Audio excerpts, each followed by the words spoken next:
ආයි යාළුවනේ මුලින්ම ඔයාලට සුබ දවසක් වෙන්න ඕන කියලා මම ප්‍රාර්ථනා කරනවා. අද මම ඔයාලට අරන් ඇවිල්ලා තින්නේ පොඩි කාලේ පිස්සුන් වගේ බලපු හිරු ටීවී එකේ ගිය මර්ලින් ටීවී සීරීස් එකේ 3 වෙනි එපිසෝඩ් එකයි.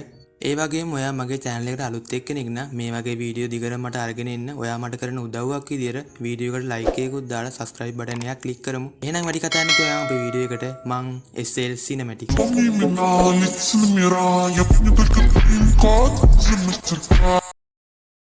අපිට කතාවේ මුලින්ම පෙන්වන්නේ එක් මායාකාරියක් යම් දෙයක් බෝලයක් වගේ දෙයක් ඇතුළට දාලා මායාවක් කරලා මායා පදුනක් ඇතුළට දානවා. ඊට පස්සේ බෝලයක් වගේ දෙය වතුර යටින් ගොස් කැමරොට් වල ලිඳක් ඇතුලෙන් මතුවෙනවා. ඊට පස්සේ අපිට පෙන්වන්නේ කතාවේ එක් පුද්ගලයෙක් අර ලිඳෙන් වතුර අරන් බොනවා. ඊට පහුවෙනද එක් පුද්ගලයෙක් බිම වැරලා ඉන්නවා පෙන්නනවා. ඒ වෙන කවුරුත් නෙවෙයි අර ලිඳෙන් වතුර බීපු පුද්ගලයා. ගායිස් ඒ පුද්ගලයා පරීක්ෂා කරලා බලනකොට ඔහුගේ ශරීරය සුදු පාට වෙලා ඔහු මරණයටපත් වෙලා ගායිස් ටක් ගාලා මර්ලින්ට කියන්නේ අනික් අය මේක බලන්න කලින් මෙයාව ටක් ගාලා වහලා දාන්න කියලා. මර්ලින් ටක් ගාලා රිදි කෑල්ලකින් අර මැරුණ පුද්ගලයා වහලා දානවා. ගායිස් සහ මර්ලින් දෙන්න එකතු වෙලා අර මැරුණ පුද්ගලයා කරත් එක දාගෙන ඔවුන් ඉන්න ගෙදරට අරන් ඇවිල්ලා පරීක්ෂා කරලා බලනවා. ගායිස් මර්ලින්ට කියන්නේ මේක නම් අමුතුම ලෙඩක් වගේ මට හිතෙන්නේ මේක මායාවකින් කරපු දෙයක් කියලා. මේ වෙලාවේ ආතර එකපාරටම ඇවිත් මර්ලින්ට කියනවා තාත්තා ඉක්මනට ගායිස්ට එන්න කිව්වා කියලා. ඊට පස්සේ අර මල සිරුර වහලා දාලා දෙන්නම යනවා ඌතර රජුරුවන්ව හමු වෙන්න. මේ දෙන්න එතනට ගියාමත් දකින්නවා කලින් දැක්කා වගේ සුදු මැලි වෙලා මරණයට පත් වෙච්ච පුද්ගලයෙක්ව. ඌතර ගායිස්ගෙන් අහනවා මෙයාට මොකක් වෙලාද මැරලා තියෙන්නේ කියලා. ගායිස් කියනවා මේ වගේ මරණයක් මම අද දවසක් දැක්ක දෙවන වතාව කියලා. ඌතර ගායිස්ට බයිනවා ඇයි ඔයා මට ඒක වාර්තා කරේ නැත්තේ කියලා. ගායිස් කියනවා ලෙඩේ තහවුරු කරගන්නකම් මම ඔබට වාර්තා කරේ නෑ කියලා. ඊට පස්සේ ගායිස් කියන්නේ මේක නම් නිකන් ලෙඩක් වෙන්න බෑ මායාවකින් කරපු දෙයක් වෙන්න පුළුවන් කියලා. ඒ අහපු දෙයින් රජ්ජුරුව හොඳටම කලබල වෙනවා. රජ්ජුරුව තම පුතා වන ආතරව පැත්තකට එක් කරගෙන ගිහින් කියන්නේ කැමලොට් වලට ලොකු විනාශයක් වෙන්නයි යන්නේ. ඒකෙන් අපි අපේ රාජධානිය ආරක්ෂා කරගන්න ඕනි කියලා. ඔයා සෙබළු අරන් ගිහින් මුළු නගරේම හොඳට පරීක්ෂා කරලා මේ මායාව කරපු පුද්ගලයා හොයන් එන්න කියලා කියනවා. ආතර එතනින් යනවා නගරේ සෝදිසි කරන්න. සෙබළු නගරේ හැමතැනම පරීක්ෂා කරන්න පටන් ගන්නවා. ඒ වෙලාවේ මර්ලිනුයි ගායිසුයි එතනින් යනකොට දකිනවා අර ලෙඩේ හැදිලා ජීවිතුන් අතර ඉන්න පුද්ගලයෙක්ව. එවලේ මර්ලින් ගායිස්ට කියනවා මගේ මැජික් වලින් මෙයා හොඳ කරන්න පුළුවන් කියලා. ඒත් එක්කම ගායිස් මර්ලින්ට බයින්න පටන් ගන්නවා. ඔයා මැජික් පාවිච්චි කරනවා සෙබළු දැක්කොත් ඌතර ඔයා මරලා දායි කියලා. ඊට පස්සේ ගායිස් මර්ලින්ට එතනින් බලෙන් අරගෙන යනවා. ඊට පස්සේ මේ දෙන්නම ගෙදරට ඇවිත් ගායිස් අර ලෙඩේ හැදිච්ච පුද්ගලයෙක්ගේ බඩේ තිබ්බ වතුර වගේ දෙයක් අරන් මේ ලෙඩේ මොකද්ද කියලා හොයන්න පටන් ගන්නවා. මේ වෙලාවේ එකපාරටම සෙබළු ටිකක් තොර අරගෙන ඇතුළට එනවා. ආතය ගායිස්ට කියන්නේ අපිට සමා වෙන්න ඒත් රජ්ජුරුවෝ කිව්ව හැමතැනම පරීක්ෂා කරලා බලන්න කියලා. ගායිස් ආතයට කියනවා අපිට හංගන්න දෙයක් නැහැ කියලා. ඒවලේ මේ කට්ටිය හැමතැනම පරීක්ෂා කර ඉන්නකොට ආතර අහනවා අර කාමරේ මොනවද තියෙන්නේ කියලා. මර්ලින් කියනවා ඒ මගේ කාමරය කියලා. ආතරේ කාමරේ පරීක්ෂා කරන්න ඇතුළට යනවා. ගායිස් ඒවලේ මර්ලින්ගෙන් අහනවා මම ඔයාට දුන්නේ මැජික් මන්ත්‍ර පොත ඔයා හැංගුවා නේද කියලා.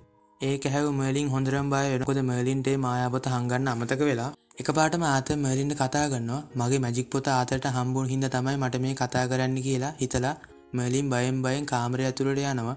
මර්ලින් කාමරය ඇතුළට ගියාම ආතර මර්ලින්ට අපිට ඉදි දාන්න පුළුවන් කබඩ් එකක් තියෙනවා කියලා විහිළුවක් කරනවා. බලනකොට ආතර තාම අර මැජික් පොත තියෙනවා දැකලා නැහැ. ආතර කාමරේ පරීක්ෂා කර ඉන්නකොට මර්ලින් මායාවක් කරලා ඇඳගා වැටලා තිබුණ මැජික් පොත උඩට රෙද්දක් දාලා ආතරට පේන්නේ නැති වෙන්න පොත වහලා දානවා. ඊට පස්සේ මෙහෙ මුකුත් නැහැ කියලා ආතර මෙයාගෙන් ගෙදරින් යනවා.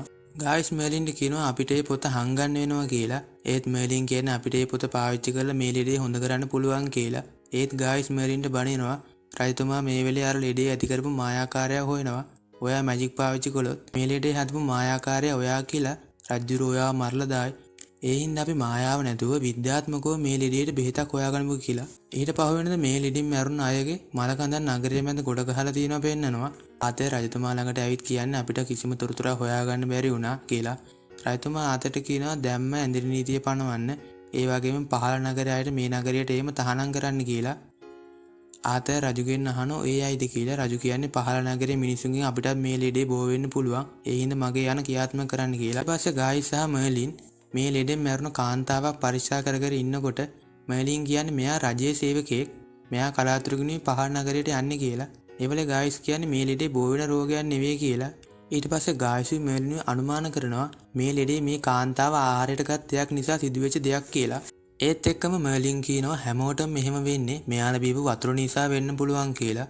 ගායිස් මර්ලින්ට බාල්දියක් දීලා කියනවා නගරයෙන් වතුර එකක් අරගෙන එන්න කියලා. මර්ලින් යනවා වතුර ගේන්න.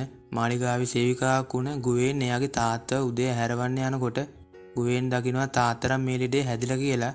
ඒත් එක්කම ගුවෙන් ටක් ගාලා ගෙදරින් දුවගෙන යනවා. මේක දැකපු මර්ලිනුත් ගුවෙන්ගේ පස්සෙන් දුවන් යනවා. ගුවෙන් ගායිස් ළඟට ගිහිල්ලා කියනවා මගේ තාත්තට මේ ලෙඩේ හැදිලා මං ඔයාගෙන් වැඳලා ඉල්ලනවා මගේ තාත්තව හොඳ කරලා දෙන්න කියලා. ඒත් ගායිස් කියන්නේ මට තාම මේ ලෙඩේට බෙහෙතක් හොයාගන්න බැරි වුණා. මට සමා වෙන්න කියලා. ඒත් එක්කම ඇය එතනින් යනවා. මර්ලින් වතුර එක ගායිස්ට දෙනවා. ගායිස් ඒ වතුර එක පරීක්ෂා කරනවා. ඒත් එක්කම රෑ වෙලා මර්ලින් හැරිලා ඉන්නවා පෙන්නනවා. මර්ලින් හිමින් සැරේ ගිහින් ගායිස් නිදිද බලලා කාමරේ දොරත් වහන්න අර මන්තර පොත කියවනවා. ඒ මන්තර පොතේ තිබිලා මේ ලෙඩේ හොඳ කරන්න පුළුවන් මැජික් එකක් මර්ලින්ට හම්බ වෙනවා. ඊට පස්සේ මර්ලිනු කාටවම පේන්නේ නැති වෙන්න හොරෙන් ගුවෙන්ගේ ගෙදරට එනවා. මර්ලින් ගුවෙන්ගේ තාත්තා නිදාගෙන ඉන්න කොට්ටේ යටින් යම් දෙයක් තියලා මායාවක් කරනවා. ඒත් එක්කම ගුවෙන්ගේ තාත්තගේ ඇඟේ තියෙන විෂ නැති වෙලා යනවා. ඊට පස්සේ මර්ලිනු ගුවෙන්ගේ ගෙදර එළියේ ඉඳන් ගුවෙන්ගේ තාත්තා දිහා බලන් ඉන්නවා. මර්ලින් කරපු මායාව නිසා ගුවෙන්ගේ තාත්තට හොඳ වෙනවා මර්ලින් දකිනවා. ඊට පහවෙනිදා මර්ලින් ගුවෙන් හම්බ වෙන්න ගිහින් ගුවෙන්ගෙන් අහනවා ඔයාගේ තාත්තට දැන් හොඳයි නේද කියලා. ගුවෙන් කියනවා ඔව් මගේ තාත්තට දැන් හොඳයි කියලා. ඊට පස්සේ ගුවෙන් මර්ලින්ගෙන් අහනවා ඔයා කොහොමද දන්නේ මගේ තාත්තට දැන් හොඳයි කියලා. මර්ලින්ගෙන් අහනවා මර්ලින් ඉවලේ මට අනිත් අයගේ හිත කියවන්න පුළුවන් කියලා ගුවෙන්ට බොරුවක් කියලා එතනින් මාරු වෙනවා. යාළුවනේ කොපිරයිට් හේතු නිසා මේ එපිසෝඩ් එකේ වීඩියෝ දෙකකින් මේ channel එකට අප්ලෝඩ් කරනවා. ඒ නිසා මේ එපිසෝඩ් එකේ ඉතිරි වීඩියෝ එක ඔයාලට ටක් ගාලා මං අරන් එනවා. එහෙනම් යාළුවනේ මම යනවා. මං SL Cinematic